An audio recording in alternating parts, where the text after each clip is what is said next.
Assalamualaikum warahmatullahi wabarakatuh. Alhamdulillahirabbil alamin wa bihi nasta'in wa la umuri dunya waddin wassalatu wassalamu ala asyrofil anbiya'i wal mursalin wa ala alihi wa sahbihi ajmain amma ba'du. Alhamdulillah, segala syukur kepada Allah yang telah memberikan kita rahmat serta nikmat serta hidayah sehingga saya di sini bisa berpresentasi untuk melakukan kegiatan podcast dengan kelompok saya yaitu kelompok 5. Oke, dalam acara podcast ini kita kedatangan 3 bintang tamu yang insya Allah spesial dan insya Allah orangnya sangat pintar, sangat cantik-cantik, sangat gagah-gagah semuanya. Oke, kita panggilkan bintang tamu yang pertama yaitu Kakak Nazwa. Silakan Kakak Nazwa. Assalamualaikum Kakak. Halo Kakak. Iya, Kak. Gimana kabarnya Kakak? Alhamdulillah baik. Kakak, di sini kita mengundang Kakak untuk memasuki podcast kami yang insya Allah penuh dengan ilmu, penuh dengan berbagai macam pendapat atau masukan lain dan belajar ilmu juga. Kakak, di sini banyak pertanyaan dari teman-teman yang di luar atau teman-teman yang lain juga tentang bab Ramadan. Ya Kak ya. Ya. Saya mau bertanya, kan Kakak ketika Ramadan ada kegiatan mengajar atau kegiatan kuliah atau kegiatan yang lainnya, kan pasti banyak bertemu dengan teman-teman atau kawan-kawan.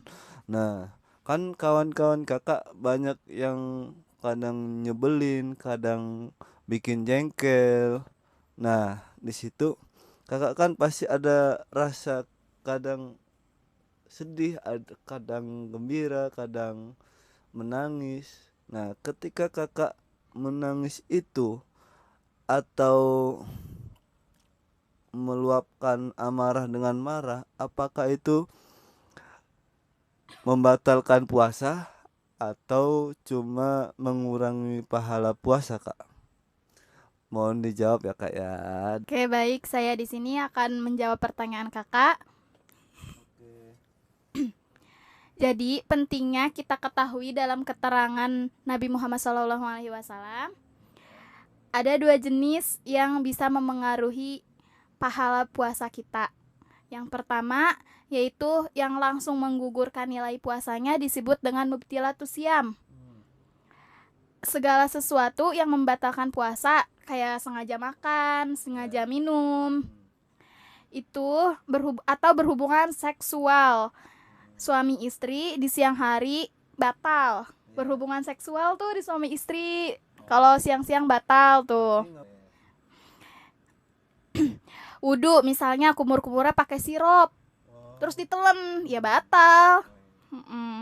Nah, itu yang membatalkan puasa. Yang keduanya, ini yang jarang diantisipasi, hal yang merujak pahala puasa. Batal sih enggak, cuma pahalanya yang rusak yang rusak. Di antaranya kayak kitabus syiyam. Bab tentang puasa.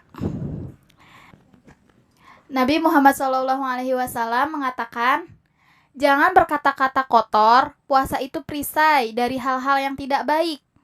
Maka, jika ada yang berpuasa, jangan berkata-kata kotor. Jangan berbuat yang tidak pantas. Tidak pantas itu dosa sih langsung enggak. Cuman membuat orang lain berpeluang dosa. Kayak contohnya misalnya ada kakek-kakek umur 40 tahun. Nah, kakek-kakek itu keluar komplek. Tuh ya, kakek-kakek itu keluar komplek pakai sepeda anak kecil yang umur 4 tahun. Kan 40 tahun naik sepeda 4 tahun gedean orangnya ya. Terus jadi orang tuh nilainya kayak gitu deh, jadinya kayak bisa jadi kayak ngomongin orang gitu ya. Jadi bahan omongan si kakek-kakek itu naik sepeda itu. Nah, kita kan jadi berprasangka buruk ke kakek-kakek itu kan. Maka, jika ada orang yang mencela atau mengajak berselisih itu dusta, tidak sekaligus membatalkan puasa, tapi mengurangi pahala puasa. Misalnya, kita puasa dapat 100% pahalanya, dapat pahala 100%. Tapi ada orang yang saat bersamaan mencela saat puasa, cela dosanya 50%, berselisihnya 50%, tambah gosip lagi 100%. Ini yang dikatakan dalam hadis Nabi, tidak sedikit orang yang berpuasa tidak mendapatkan apapun dari puasanya kecuali lapar dan haus saja. Gitu Kak. Mungkin hanya itu yang bisa saya jawab. Terima kasih kakak telah menjawab pertanyaan tadi, karena ini masih banyak orang yang penasaran tentang masalah ini, apalagi untuk kaum Hawa ya. Itu kan mereka kalau dalam kehidupan sehari-harinya kalau lagi kena omelan atau kena sindiran dari teman, pasti kan langsung auto bad mood atau auto marah. Begitu kak? Benar kan? Iya bener Kak. Bener Kak. Sekian, makasih ya kak ya atas jawabannya. Oke, kita akan melanjutkan sesi jawab kita. Mungkin masih banyak pertanyaan sebenarnya kak. Tapi kita ada kedatangan bintang tamu lagi nih, yang lebih, insya Allah lebih mahir dalam dunia dunia fikih atau yang lainnya mungkin. Dan insya Allah beliau udah pengalaman. Kita panggilkan saja Kak Nita. Geser kak, geser kak, geser. Nah, halo Kak Nita. Assalamualaikum. Gimana kabarnya kakak? Alhamdulillah. Kak, di sini kita mengundang kakak podcast untuk menjawab pertanyaan dari teman-teman kita semua di luar sana yang masih banyak yang penasaran, masih banyak yang dilakukan tentang eh, bab puasa, ya kak ya. Dan ada pertanyaan yang lebih mendalam ini kak, mungkin kakak bisa bantu jawab atau bisa sharing-sharing aja ya kak ya. Lanjutkan pertanyaan yang kedua, yaitu pertanyaan dari teman-teman, khususnya dari teman-teman wanita. Jika masih punya utang puasa nih kak, buat perempuan kan mungkin puasa Ramadan, ketika Ramadan dia dapat halangan atau yang biasanya disebut dengan haid ya kak ya. Mungkin ada halangan, tapi dia pengen melaksanakan puasa Arafah. Apakah harus melunasi dulu terlebih dahulu untuk puasa Ramadannya, atau dia boleh melaksanakan puasa Arafah itu kak? Ya kak, minta dijelaskan kak biar teman-teman juga sharing, teman-teman juga mendapatkan wawasan juga ya. Baik, saya akan menjawab pertanyaan dari kakak. Menurut saya, lebih baik untuk mengkodoknya terlebih dahulu, karena kode itu sifatnya wajib ya kak. Soalnya kalau misalnya sunnah, itu kan bisa di hari-hari tertentu. Wajib itu memang kan banyak panjang waktunya ya, dari akhir satu Syawal sampai terakhir akhir Sya'ban ya, sampai akhir Sya'ban. Meskipun di tengah-tengahnya itu ada hari-hari yang tidak boleh puasa, seperti Idul Adha dan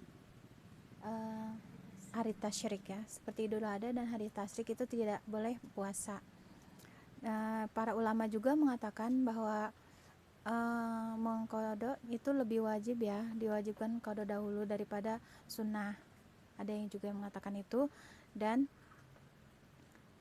para ulama juga ya kalau mengatakan bahwa kalau misalnya yang mau puasa Arafah ya nggak apa-apa, puasa Arafah aja dulu, nanti setelah puasa Arafah di hari lain bisa untuk mengganti puasa kodoknya.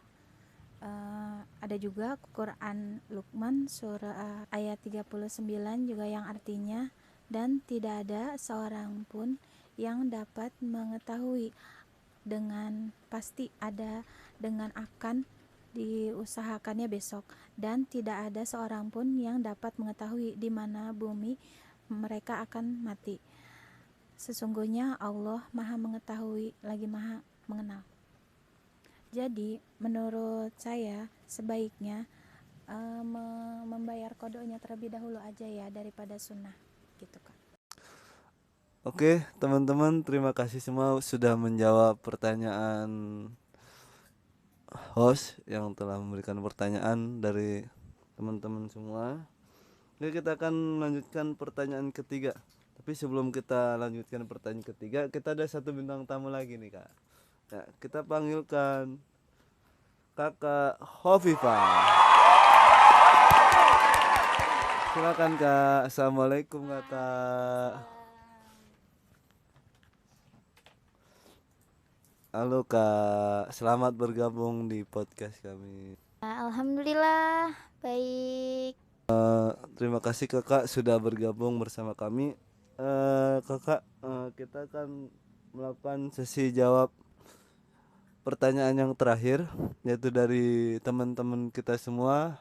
Mungkin ini pertanyaan yang masih teman-teman belum pahami. Kalau kita akan tanyakan pada tamu kita, mungkin beliau bisa menjawab ya.